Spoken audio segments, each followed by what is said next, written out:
মাত্র এই কজন? কার কাছে কই মনের কথা, তার মানে দেখা হতো কি এখানে? না আসলে এরা না লজ্জা পায় হাত তুলতে, কেন সত্যি? কে জানে। এত লাজুক কেন গো তোমরা? হ্যাঁ, না লজ্জা পেলে হবে না। সবাই দেখো কি কার কাছে কই মনের কথা। আমি তো ঠাকমার কাছে কই, আর কে কার কাছে কয় আমি বলতে পারবো না। তাহলে কি একটা কি পুতুলের ডায়লগ হবে? শুধু হ্যাঁ বললে হবে না, একটু জোরে হাতের তালিটা চাই সবার কাছ থেকে প্লিজ। হ্যাঁ অবশ্যই, চলো।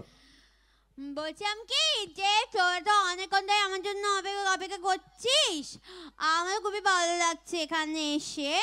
হ্যাঁ, আর আমি আমি তো আজকে অনেক দূর থেকে এসেছে, অনেক রাতও হয়ে গেছে, আমার খুব ঘুম ঘুম পাচ্ছে আর খিদেও পাচ্ছে।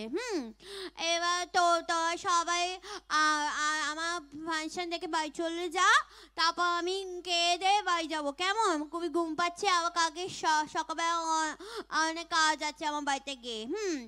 আর তোরা আমাকে অনেকই ভালোবেসেছিস, তার জন্য অনেক ধন্যবাদ।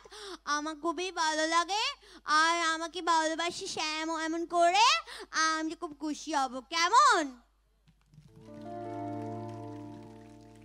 বাবা, না চাইতে এত Thank হাতে you. ভালোবাসা।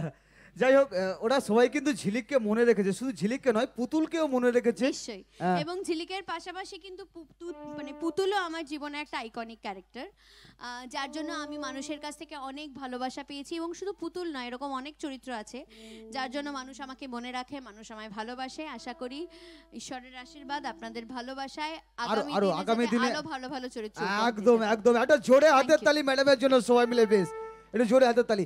তো যাই হোক, অনেক